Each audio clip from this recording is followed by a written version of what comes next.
Okay, hello class. Today's laboratory is lunar surface features, right? This is the lab that is going to be on your canvas, right? In your module. So lunar surface features, right? So we're going to learn about the lunar, the moon, our moon. We're going to learn about our moon. We're going to learn about the lunar geology and geology in general. So we're going to learn some geologic terms, and we're going to learn how to age things.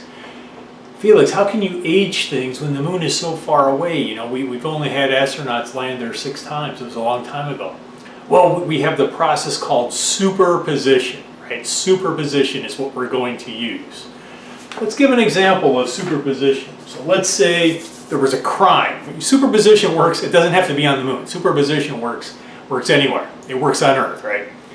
So let's say there was a crime scene, and the police show up, right, the CSI team,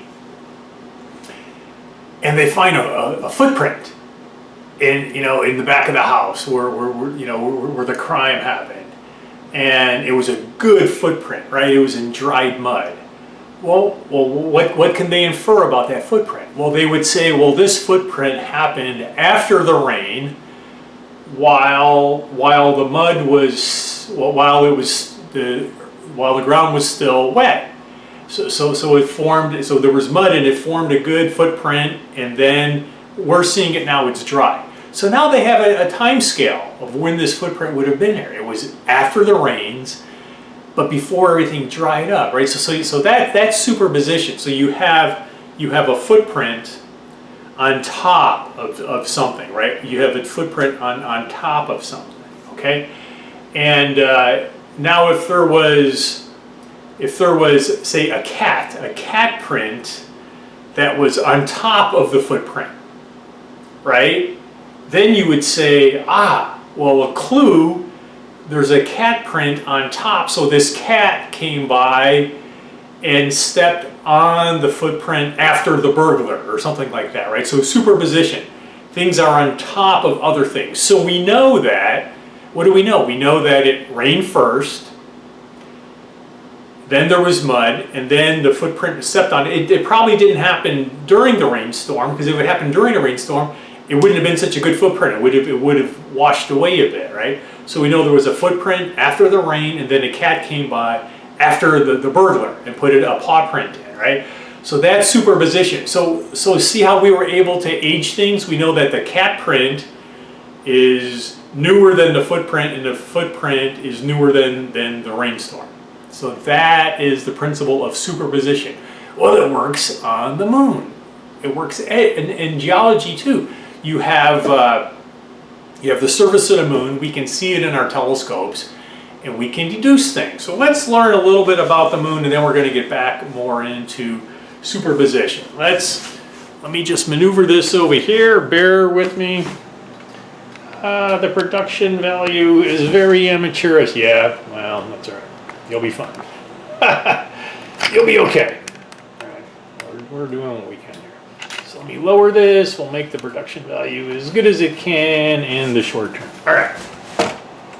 So here is, hello. Okay, so this is a picture of our moon. On our moon, the same side of the moon always faces us here on Earth. Always, always, always. Just as it goes around the Earth, as the moon goes around the Earth, the same side always faces it, right? It just does. So that's what the moon looks like to us. What you have is you have very dark features. These are called mare. And then you have lighter features. These are the highlands. The highlands, back when the moon formed, there was all kinds of, the moon and Earth were forming. There was all kinds of dust, gas, rocks. It was all forming. You'll learn about this in your astronomy class more. But the entire moon surface was covered in craters, the entire surface. Well, after that initial formation, it looks like just some really large asteroids or meteors came and bombarded the surface. So this happened on top of the old surface. So and these dark areas are lower, And then what happened was that the impacts were so hard that it either melted the surface of the moon, or maybe back in those days when the moon was young, it was still kind of had a melted core, so that magma, the molten rock, the melted rock, oozed up to the surface, and it was very smooth. So you kind of have these very rough areas called the highlands, which are the oldest areas. These rough highlands are the oldest areas. Then you have these areas here called mare. And when we see this from Earth, right, the ancients called it the man on the moon. I don't know. Somehow they said it looked like the man on the moon because it's always the same. We always see the same face of the moon, right? So let's move on. We'll learn some more about the moon.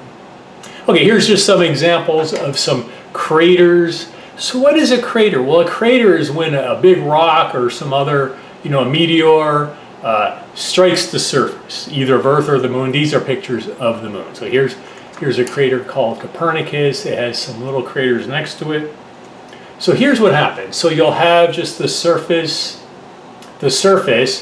and a meteor strikes the Earth, and then it's called a meteorite, right? So it's coming down at a really high speed because the gravity of the moon is pulling it, right? You jump up, you come down, the gravity is pulling it down. So it creates a big hole in the surface, right? And it's coming down really fast, so it's like an explosion. It blasts out all this debris, and you end up with a crater.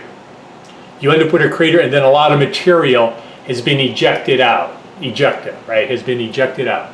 So that's what a crater is. So the moon is covered in these craters. We have craters on Earth, but we have erosion here. So most of them have eroded away. But on the moon, it doesn't have water or wind, so craters last much longer. So now they're saying this is a volcanic crater. You can see the center of the crater is very smooth.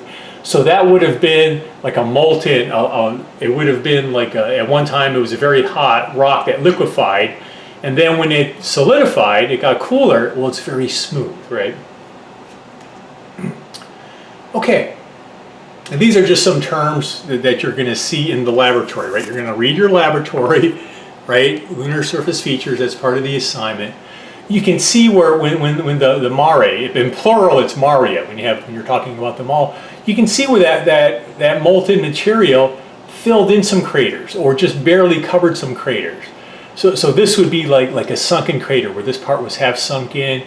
And then a ghost crater is a crater you can barely tell it's a crater, perhaps like that, right? That would be a ghost crater. So it depends how much it's disappeared. So these are just some terms. Now, so let's remember superposition. So if we're looking at the mare area, a place that does, and not many meteors strike the surface of the moon anymore. In the olden days, it happened quite often, but now it's become much more rare. However, so areas where you could see a lot of cratering, those are old areas. Because remember, in the olden days, there was a lot of impacts. So this would be a very old area. Then remember I said there were some big impacts that happened after that, and you had this smooth, you had some areas where there were smoother mare. Well, the youngest ones of all would hardly have any craters in it because they're newer, so there was just less time for random craters coming from space to hit it.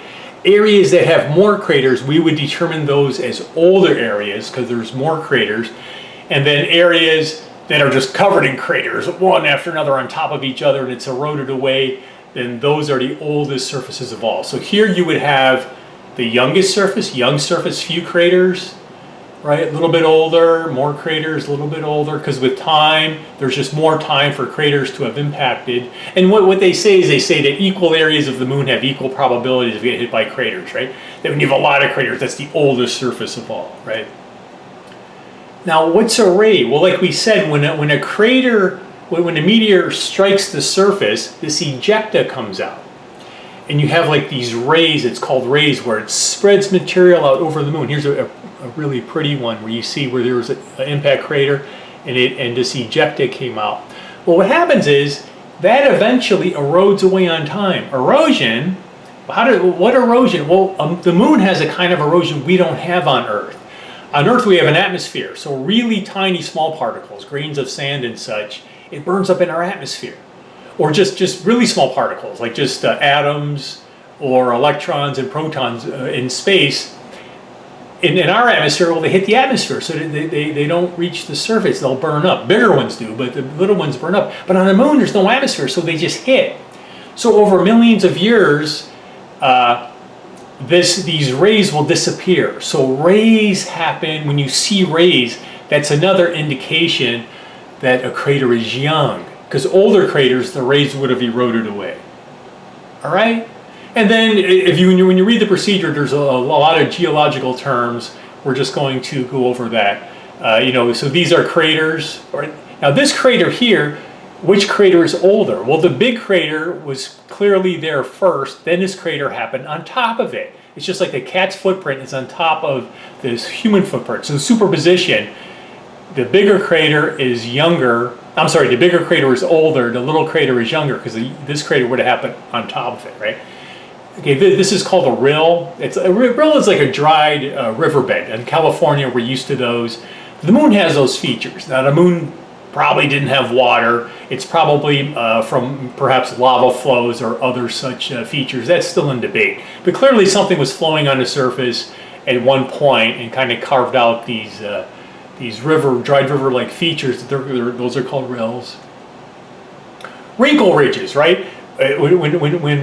When this lava is flowing, well, maybe when it's cooling up, it wrinkles up, or it's hard to say, right? It would have been liquid, it's flowing, but then it's sort of, when it's solidifying, it's these things called wrinkle ridges, right? Those are defined in the procedure. Domes. Well, domes can happen when you have lava. It's very hot and warm. You could have bubbles in it, and if it bubbles up, then solidifies. You can have these domes. So domes that happen on Earth as well, right? Here's a crater. Here's a dome. These are just some examples of the geological features you're going to read about in the procedure. Okay. So let's look at some examples of superposition. So we're going to look down here, and you folks are lucky. I am a great artist. You're going to be able to see this artistry. All right. So let's say there was a crater, right? And we've already gone over this. And so a meteor comes and it hits the surface of the moon and causes a crater, right? Okay, so there's a crater. Now, if another meteor comes in and hits the surface of the moon and it's on top of this one, well, then we would say that this second crater is younger, right? Because it happened afterwards. It is clearly on top of that one. What if we had a rill, right? So a rill is like a river feature. Say you had a rill, and then there was a crater on top of the rill. Well, superposition, the rill is older than the crater because it's under the crater. Now, what if you had a crater and there's a rill that goes over the top of the crater? Well, now the rill is younger than the crater. The crater is older than the rill is on top. Okay, so that is superposition, and that's the sort of things you're going to be looking for in this laboratory. So let me put the camera back.